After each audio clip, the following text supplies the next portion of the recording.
Welcome student, हम लोग revision कर रहे हैं M2 में फर्स्ट यूनिट का। इसमें लीनियर डिफरेंशियल इक्वेशन के 2 लेक्चर आपने कवर किए हैं। आज हम लोग बात करेंगे इसमें बर्नौली डिफरेंशियल इक्वेशन की। बर्नौली डिफरेंशियल इक्वेशन एक्चुअल में नॉन लीनियर भी कहलाते हैं। नॉन लीनियर इनको इसलिए कहते हैं कि भाई जो आपके पास dy/dx plus p by equal to q, ये आपका लीनियर का फॉर्म होता है। असल में q होता है x का फंक्शन, यानी ये जो q है ये किसका फंक्शन है? x का। ठीक, x में होता है, ये x का फंक्शन है। ठीक, अब होगा ये कि यहाँ आपको क्या दे देंगे, वो y का कोई टर्म दे देंगे। यहाँ y रेज टू n ले लेते हैं, मतलब y की पावर आ जाएगी। यहाँ हो सकता है cos y आ जाए, यहाँ आपके पास sin y आ जाए। ठीक है, e to the power y आ जाए। तो कुछ इस टाइप से y के टर्म जो है वो आपके पास q के साथ एडजस्ट कर देंगे। q क्या है? x में एक फंक्शन है। मैं ये नहीं कहूँगा कि x है, x में एक फंक्शन है, लेकिन इसके साथ y का कोई टर्म एडजस्ट कर देंगे, बाकी यहाँ कुछ नहीं बदलेंगे। तो हमारा काम ये रहेगा कि इस वाली जगह से, इस वाली पोजीशन से ये आपको रिमूव करना है। अब रिमूव करने का तरीका क्या है? आप डिवाइड कर दीजिए। तो डिवाइड करेंगे तो इक्वल वाले टर्म में से ये हट जाएगा। अब जब हट जाएगा तो ये कहीं और जाके बन जाएगा। तो फिर वहाँ देखेंगे कि हम क्या बदलाव करें कि लीनियर डिफरेंशियल इक्वेशन का लीनियर डिफरेंशियल इक्वेशन बन भी जाए और कोई ज़्यादा फर्क भी ना पड़े।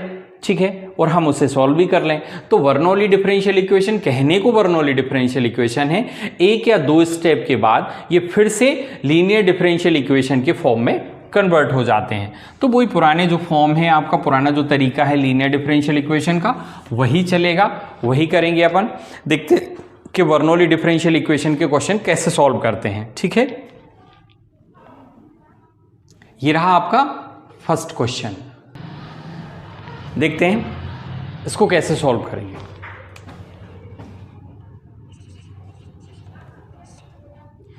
dy/dx plus y tan x equal to y square sec x। ठीक, dy/dx plus y tan x equal to y square sec x। अब हमने आपसे कहा कि इक्वल में यहाँ y है, तो इसका मतलब हुआ इक्वल में x का टर्म होना चाहिए अकेला सेपरेट। लेकिन देखो आप sec x के साथ y स्क्वायर लिखा हुआ है, इसका मतलब हुआ हमें y स्क्वायर हटाना है, रिमूव करना है। अब कैसे हटता है? ये डिवाइड करके। ठीक है, तो आप क्या करिए, divides bye y square. On dividing y square, y square से हम डिवाइड कर रहे हैं। तो देखिए इस वाली जगह पे बन गया 1/y स्क्वायर dy/dx प्लस इस वाली जगह पे बन गया 1/y tan x और इक्वल में है sec x। देखिए जब हमने y स्क्वायर से डिवाइड किया तो y स्क्वायर से y स्क्वायर कैंसिल हो गया, तो सिर्फ sec x बचा। यहाँ जब अपन ने y स्क्वायर से डिवाइड किया तो y से y स्क्वायर कैंसिल होकर 1/y बचा, और यहाँ तो y था नहीं y स्क्वायर, तो 1/y स्क्वायर आ गया। अब जैसे ही इस टाइप का फॉर्म आता है, आपको इस 1/y को किसी और नंबर से एज्यूम कर लेना है। आप इसको v मान सकते हो, आप इसको t मान सकते हो, आप इसको z मान सकते हो, आप इसको u मान सकते हो, आप इसको w मान सकते हो।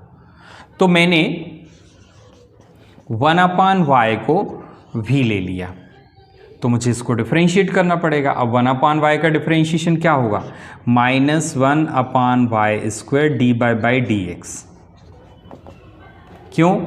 1/x का 1/x का -1/x स्क्वायर होता है, तो 1/y का क्या होगा? -1/y स्क्वायर dy/dx, और इस साइड v का होगा dv/dx। देखते हैं, ये आपके पास 1/y स्क्वायर dy/dx है, ना कि -1/y स्क्वायर dy/dx। तो इसको माइनस से मल्टीप्लाई कर लीजिए, तो ये बन जाएगा 1/y स्क्वायर dy/dx इक्वल, ये माइनस यहाँ शिफ्ट हो जाएगा तो -dv/dx। अब इस वैल्यू को यहाँ रिप्लेस करिए। तो देखिए इसे हटाते हैं, इसकी जगह नई वैल्यू मिल गई अपन को -dv/dx। ठीक, प्लस 1/y को क्या मान चुके हो आप? v मान चुके हो, तो ये हो गया आपका v tan x इक्वल में क्या लिखा हुआ है, sec x, इक्वल में लिखा है sec x। अब देखिए आप इस वाली जगह पे आपने लीनियर डिफरेंशियल इक्वेशन में माइनस नहीं देखा, यहाँ माइनस नहीं होता था, तो पहले माइनस से मल्टीप्लाई कर दीजिए। तो माइनस से मल्टीप्लाई करोगे तो ये हो गया dv/dx, ठीक, minus v tan x equal to minus sec x। अब अगर हम देखें तो ये एक लीनियर डिफरेंशियल इक्वेशन है, this is linear differential equation. तो अगर ये लीनियर डिफरेंशियल इक्वेशन है तो बताइए इसमें p क्या है, इसमें p है माइनस tan x, इसमें q क्या है, इसमें q है माइनस sec x। तो जब लीनियर डिफरेंशियल इक्वेशन है तो इंटीग्रेटिंग फैक्टर फाइंड करेंगे, तो सबसे पहले फाइंड करते हैं अपन IF, ठीक। तो देखते हैं IF क्या आएगा, e to the power, formula होता है आपके पास PDX, यानी e to the power minus tan x dx, e to the power minus tan x dx।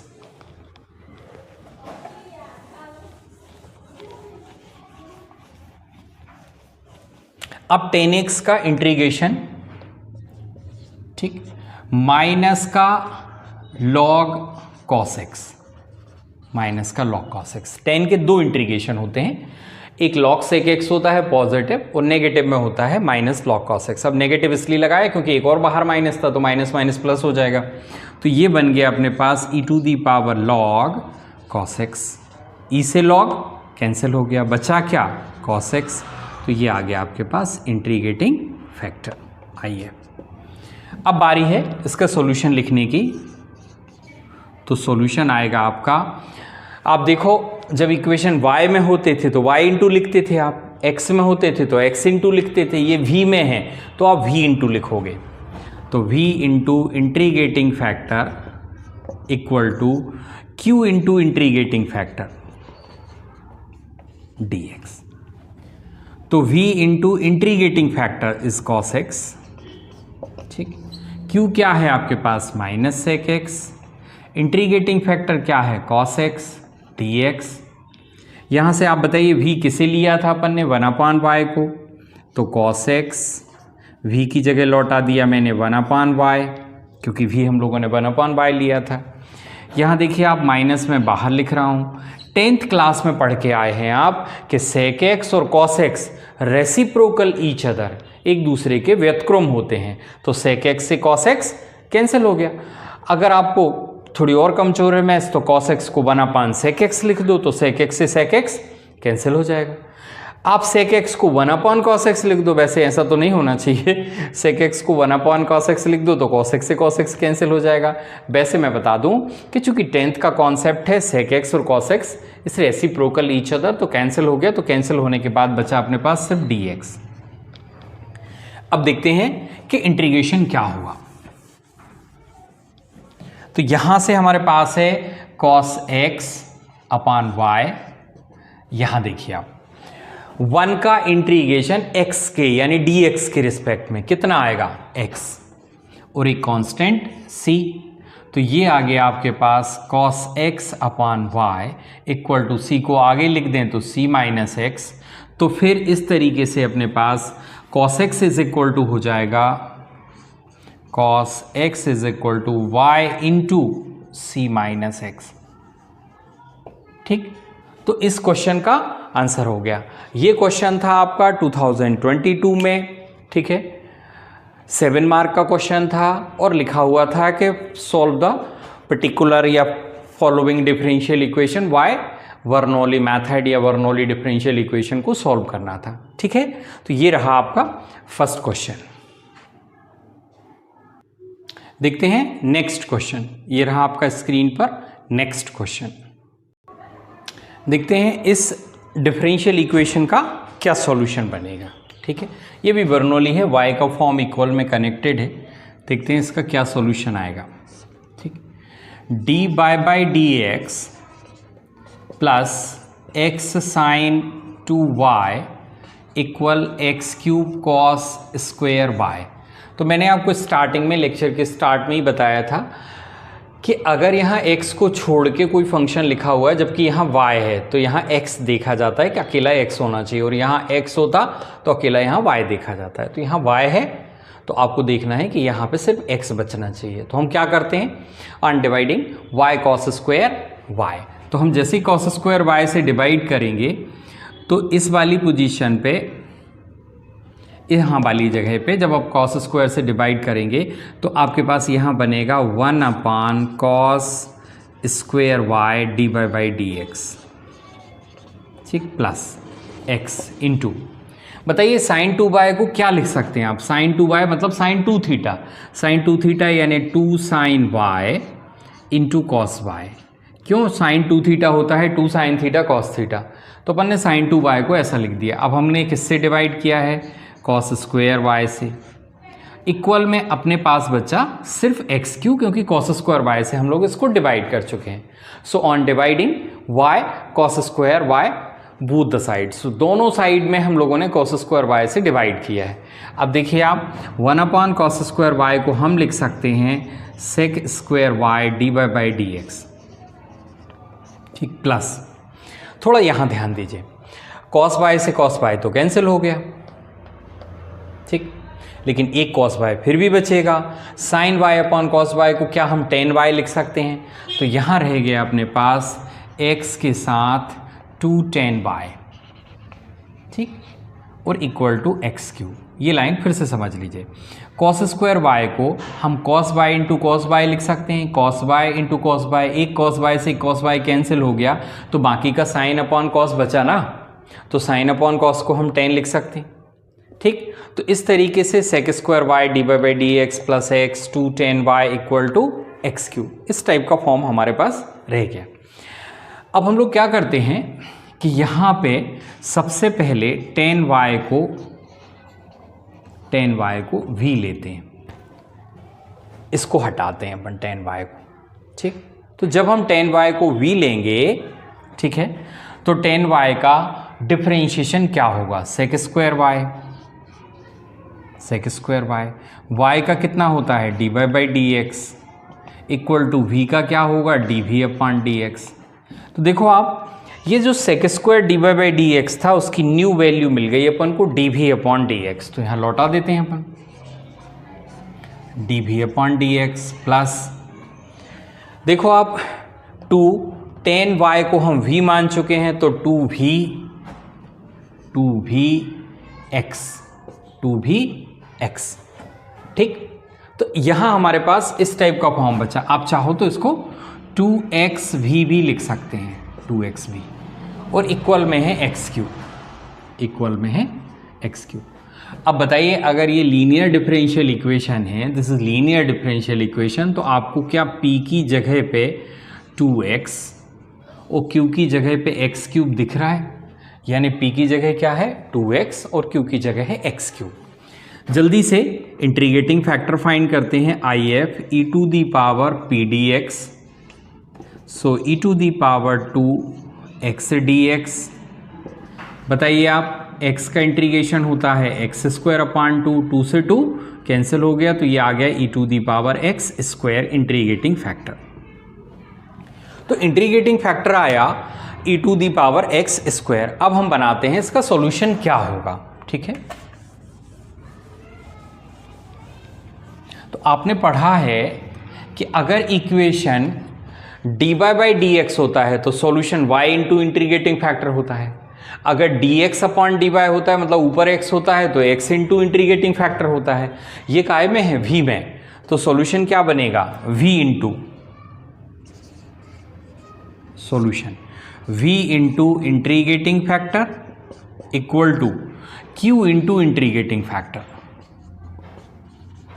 ठीक। v कितना लिया था अपन ने, v क्या माना था, v था आपका tan y,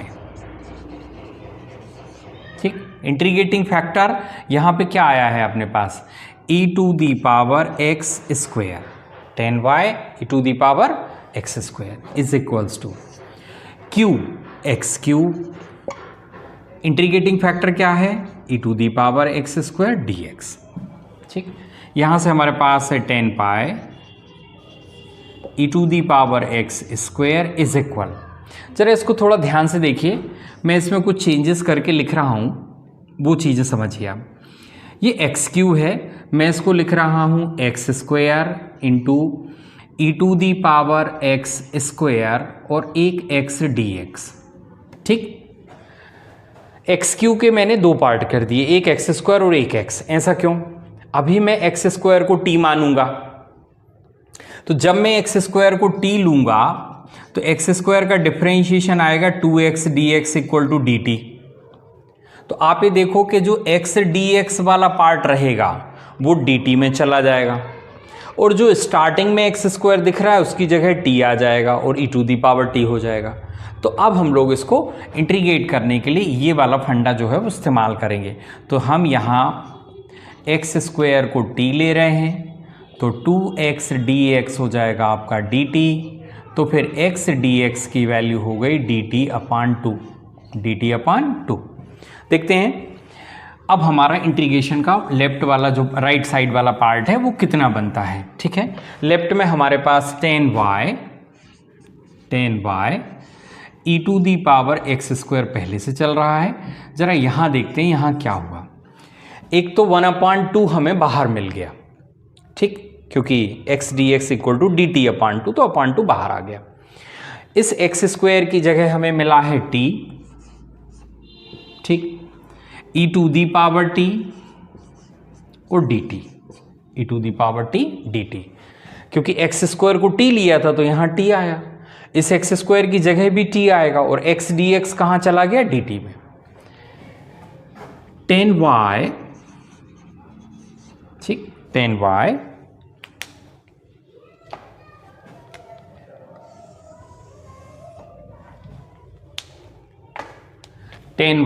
E to the power x square equal 1/2। अब थोड़ा ध्यान दीजिएगा, आपको मैंने एक शॉर्टकट पढ़ाया था इंटीग्रेशन में जिसको चेन रूल कहते हैं। इसमें हम t को रखते हैं fix, E to the power t का इंटीग्रेशन हुआ E to the power t minus, पहले प्लस फिर माइनस, t का डिफरेंशिएशन 1 और E to the power t का integration E to the power t और फिर प्लस का कांस्टेंट c। ठीक, तो इस तरीके से 10y e to the power x square is equal to 1/2। यहाँ अगर हम ध्यान दें तो एक t हमने किसको लिया था? एक्स स्क्वायर को, तो x square e to the power x square minus e to the power x square plus c। तो इस टाइप से हमें ये फॉर्म मिला। अब देखो आप, E to the power x square यहाँ भी है, यहाँ भी है, यहाँ भी है, तीनों जगह E to the power x square लिखा हुआ है। तो हम सबसे पहले तो E to the power x square को हटाते हैं, ठीक, तो divides by E to the power x square, या on dividing by E to the power x square on both the side. दोनों साइड जो है वो हम E to the power x square से डिवाइड कर रहे हैं, तो यहाँ रह जाएगा अकेला 10y 1/2, ये खत्म। ब्रैकेट में देखो आप, ये वाली value E to the power x square खत्म, क्या रह गया? X square. यहाँ वाला E to the power x square खत्म, क्या रह गया? -1 और plus c upon E to the power x square. ठीक, अब इस E to the power x square को चाहें अपन तो न्यूमरेटर में लिख सकते हैं। तो इस क्वेश्चन का जो फाइनल आंसर बनेगा वो होगा 10y equal to 1/2 x square -1 plus c e to the power, इस एक्स स्क्वायर को ऊपर ले जाके लिख रहे हैं तो माइनस का एक्स स्क्वायर। ठीक, तो ये था नेक्स्ट क्वेश्चन, यानी एक दूसरा क्वेश्चन आज के लेक्चर का। एक और क्वेश्चन देखेंगे जो है तो फर्स्ट जैसा, बस गिवन फॉर्म जो है वो फर्स्ट जैसा नहीं था। ठीक है, देखते हैं आज के लेक्चर का लास्ट क्वेश्चन। ठीक, देखते हैं इसका क्या सॉल्यूशन बनता है। ठीक है, इस टाइप का फॉर्म जो है वो हमें दे रखा है। स्टार्टिंग में, शुरुआत में देखने से आपको समझ में नहीं आएगा कि ये लीनियर है कि बर्नौली है कि एग्जैक्ट है, किस टाइप का फॉर्म है। तो थोड़ा कोशिश करते हैं इसका फॉर्म बदलने का। तो एक तो पहला काम आपका dy/dx लिखने का रहता है। तो डी बाई डी एक्स। ठीक, यहाँ ब्रैकेट ओपन करिए तो ये आएगा y sine x minus y square. ठीक, और ये कॉस एक्स आप अपॉन में ले आइए। ठीक, फिर से बताता हूँ मैं आपको, डी वाई के अपॉन में डी एक्स ले गए क्रॉस मल्टीप्लिकेशन से। ठीक है, क्रॉस मल्टीप्लाई करके ये नीचे आ गया और कॉस एक्स को हम यहाँ नीचे लाए। ठीक है, अब देखिए आप d by D x is equal to y sine x upon cos x, अलग अलग स्प्लिट कर रहे हैं अपन, और ये आ गया आपका y square upon cos x. ठीक है, तो d by D x is equal, ये बना वाई टेन एक्स। ठीक, और ये बना आपका वाई स्क्वायर सेक एक्स। क्यों? 1 अपॉन कॉस का रेसिप्रोकल होता है सेक एक्स, और साइन अपॉन कॉस को कहते हैं अपन टेन। इसको इस साइड शिफ्ट कर लेते हैं, तो d by D x minus y tan x equal to minus Y square sec x. ठीक, फिर वहीं पहुंच गए अपन। इक्वल में देखो वाई स्क्वायर एक्स्ट्रा है, वाई स्क्वायर नहीं होना चाहिए, तो हम इसको डिवाइड कर रहे हैं किससे? वाई स्क्वायर से। So both the sides on dividing by y square. तो देखिए अगर हम इसको वाई स्क्वायर से डिवाइड करें, एक काम और करो आप, इसको माइनस वाई स्क्वायर से डिवाइड करो। पूछो क्यों माइनस वाई स्क्वायर से डिवाइड करोगे आप? ठीक है, तो यहाँ पे माइनस 1 अपॉन वाई स्क्वायर, यहाँ बचेगा प्लस का। अच्छा, फिर आप 1 अपॉन वाई को क्या मानोगे? v, तो आपको माइनस चाहिए ही पड़ता है। ठीक, तो हम किससे डिवाइड कर रहे हैं? माइनस वाई स्क्वायर से। तो देखिए ये बना अपने पास minus 1 upon Y square D by D x. ठीक, प्लस यहाँ प्लस हो जाएगा क्योंकि माइनस वाई स्क्वायर से डिवाइड कर रहे हो आप। तो बताइए y से y कैंसिल हो जाएगा, तो 10x अपॉन y आएगा, 10x अपॉन y, और इक्वल में रह गया ओनली sec x। अब आपने जैसा फर्स्ट क्वेश्चन किया था आज के लेक्चर का, लगभग वही फॉर्म है, बस थोड़ा सा एज्यूमिंग बदल गया। यहाँ अपन 1 अपॉन y को क्या ले रहे हैं? v ले रहे हैं, तो 1 अपॉन y का डिफ्रेंशिएशन क्या होगा? Minus 1 upon Y square D by D x is equal to d v upon d x. तो इस तरीके से हमारे पास इसे हटा के, यानी इस वाली जगह पे लिख सकते हैं अपन D v upon d x. ठीक, प्लस यहाँ 1 अपॉन वाई को भी ले चुके हैं, तो ये है v इंटू 10x, और ये है आपके पास sec x। ठीक, तो अगर ये लीनियर डिफरेंशियल इक्वेशन है तो इसका p क्या है? इसका p है 10x, और इसका q क्या है? इसका q है sec x। तो देखते हैं पहले इंटीग्रेटिंग फैक्टर क्या आएगा और फिर उसके बाद में इसका सॉल्यूशन क्या बनेगा। तो पहले इंटीग्रेटिंग फैक्टर निकालते हैं IF। तो IF equals to e to the power p dx। तो e to the power p क्या है? 10x। ठीक, 10x dx। अब हम लोग क्या करेंगे कि 10x को इंटीग्रेट करेंगे। तो 10x का integration minus log cos x आता है नेगेटिवली। ठीक है, और पॉजिटिव में आता है आपका सेक एक्स के फॉर्म में। तो ये हो जाएगा आपका log sec x, e to the power log sec x. 10x का जो है वो इंटीग्रेशन आपका लॉग सेक एक्स हो गया। ई से लॉग खत्म हो गया, तो आपके पास क्या बचा? Sec x. तो इंटीग्रेटिंग फैक्टर आया आपका सेक एक्स। देखते हैं सॉल्यूशन क्या होगा। सॉल्यूशन होगा v इंटू, क्योंकि इक्वेशन v में है, तो v into integrating factor equal q into integrating factor dx। तो v हमने किसको लिया था? v लिया था 1 अपॉन y को। इंटीग्रेटिंग फैक्टर क्या है? Sec x. q क्या है? Sec x. इंटीग्रेटिंग फैक्टर क्या है? Sec x dx। तो इस तरीके से हमारे पास लेफ्ट हैंड साइड में बना है sec x upon y, sec x upon y. Right side में इंटीग्रेशन तैयार हो गया आपका सेक स्क्वायर एक्स के फॉर्म का।